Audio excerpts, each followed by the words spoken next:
Top 10 most impactful fights of the decade.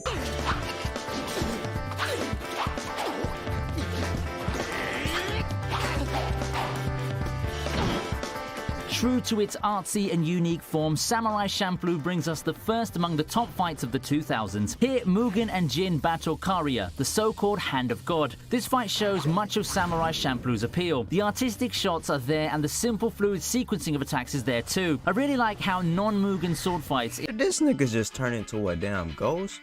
What the fuck? In Samurai Champloo pretty much go against the typical shonen style of deadlocks and clashes of power. Instead, the fights are fast, fluid, and place emphasis on dodging and moving according to pre-planned moves. Gaara is just the perfect type of opponent to set the two main characters on and to establish the overall power level in the series. The two of them got their asses handed to them by the sheer genius and style of their opponent. Oh my god, bro. Here we go with this Bleach shit, bro. Which one of them gonna turn into an angel this time, bro? Is Bleach with its Ichigo versus Grimmjow fight. Grimmjow's one of Ichigo's most memorable rivals, and despite not having as much internal stakes as some of the previous Ichigo fights, Grimmjow versus Ichigo's final fight remains one of the most memorable and visually imprinting clashes in Bleach. Ichigo got that last push he needed and ended up finishing Grimmjow with a slash that also... Why the fuck does he look like the bad guy and the other dude look like the good guy? Ain't it supposed to be flipped around, bro? doubled as one of the best fight screenshots in the arc.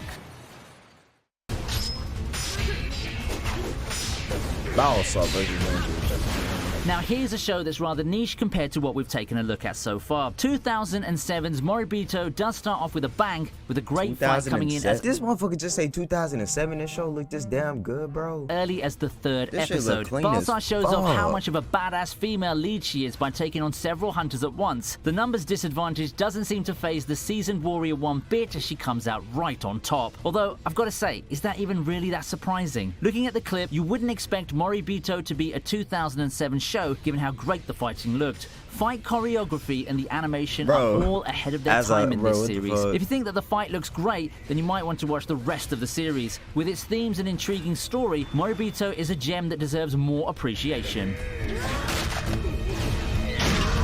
Damn! Oh my god! Team Daiguren and their battle against the anti-spirals is by far the show's pinnacle as far as big fights go. It has all the triggers. I remember last time I said something about this, everybody was talking about I'm disrespecting this show.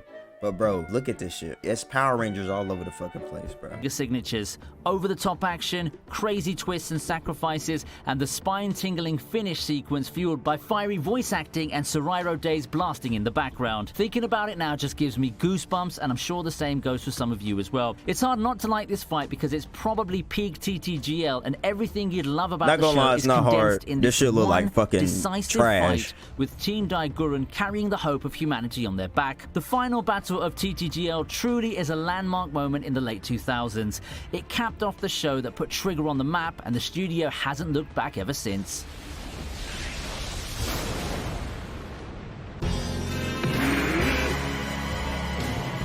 Hunter X For the very few of you who didn't know, Hunter x Hunter had an anime way back, and it's from there where we'll be taking a look at the next fight on the list, Gurapika versus Uvogin. The brute of the Phantom Troop, the unstoppable Uvogin, takes on Gurapika in this fight that showcases why fights in Hunter x Hunter are so fun and unpredictable. I don't blame fans for taking him for granted because he was defeated so early, but when you look at the guy in a vacuum, he's just overwhelming. That in turn makes him the perfect opponent to put over and build hype for Gurapika's abilities, as the giant brute of a man gets absolutely destroyed by Gurapika. Through clever manipulations and unpredictability, Gurapika was able to snowball his advantage in the fight and easily win, even healing through Uvogin's attack. To his credit, Uvogin was never the dumb muscle that his boisterous behavior and loudmouth make him seem to be, but he does find himself outmatched here. The icing on the cake is the reveal of how Gurapika's abilities counter... Bro, if this nigga keep calling him Gurapika, bro. ...his enhancer ability. The battle's been decided,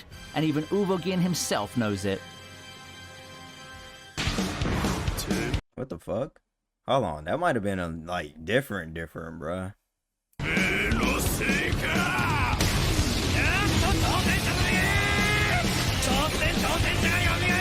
Our 5th place fight is a real slobber knocker featuring Takamura taking on Hawk. Brian Hawk and Takamura are basically foils for each other. Loud, boisterous, and perverted, the two are cut from the same cloth. Riding on a winning streak and being carried by an all-time high, Hawk confidently begins combat against the Japanese opponent. Trading impactful punches and swinging the momentum back and forth, it was really a war inside the squared circle. At the fight's darkest moment, it's Takamura's unstoppable rage that allows him to finally turn the tides. The intensity has been turned up to such an extent that it allows him to finally settle the score and put an end to the undefeated streak of Brian Hawk. The over-the-top fight is part of what makes Ippo such a classic. Where I can't watch no anime to do with sports in there, bro. Where else do you see non-main characters being featured in such epic showdowns? The fight makes Takamura look so badass, and needless to say, he beat Hawk into retirement. Literally. Takamura won't be in another fight as awesome as this one.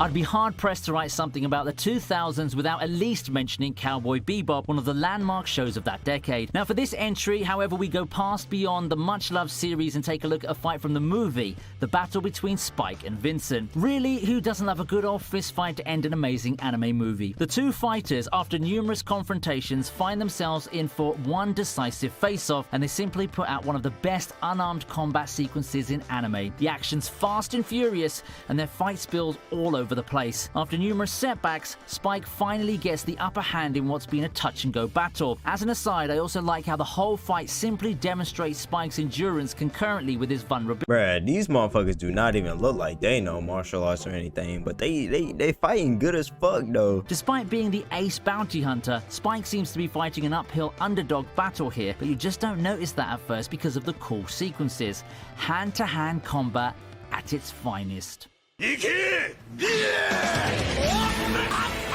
In contrast to the Clash of the Titans, we have an underdog fight for our 3rd place entry, Gaara versus Rock Lee. On one hand, you've got the arc villain who's heavily featured everywhere. Facing him is the resident comedic side character who, despite kicking Sasuke's ass, certainly stands no chance. I mean, let's be realistic about it. However, if you look at the fight alone, you don't get that impression. From the beginning of the fight, Rock Lee took on Gaara with all he had and was seemingly on the verge of victory in numerous instances. Opponents senseless. Seemingly having an answer for everything Gaara threw at him, Lee looked at the top of his game before finally taking the obligatory loss. There was no way that Rock Lee was going to win this, but boy did he go out like a true champion. These niggas should have still had beef in Naruto Shippuden. This nigga Gaara did Rock Lee wrong.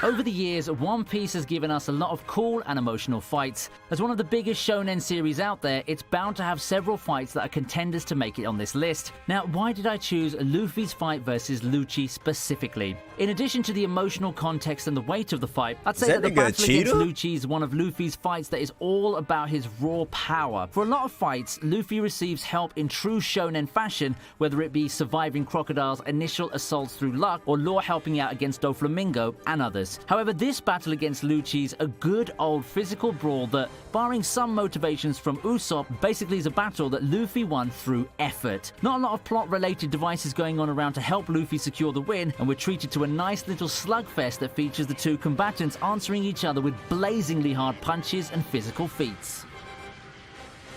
When did that nigga start shining like rubber, bruh?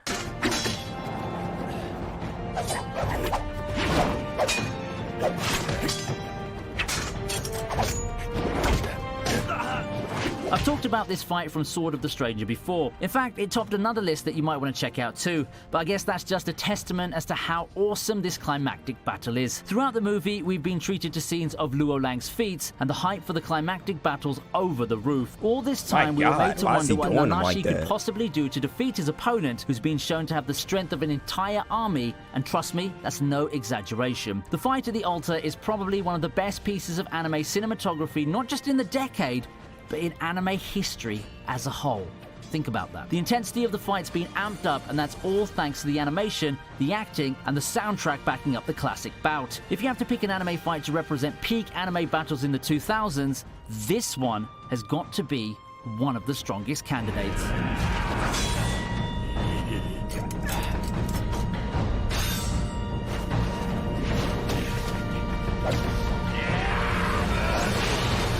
Yeah, these fights was fucking, man.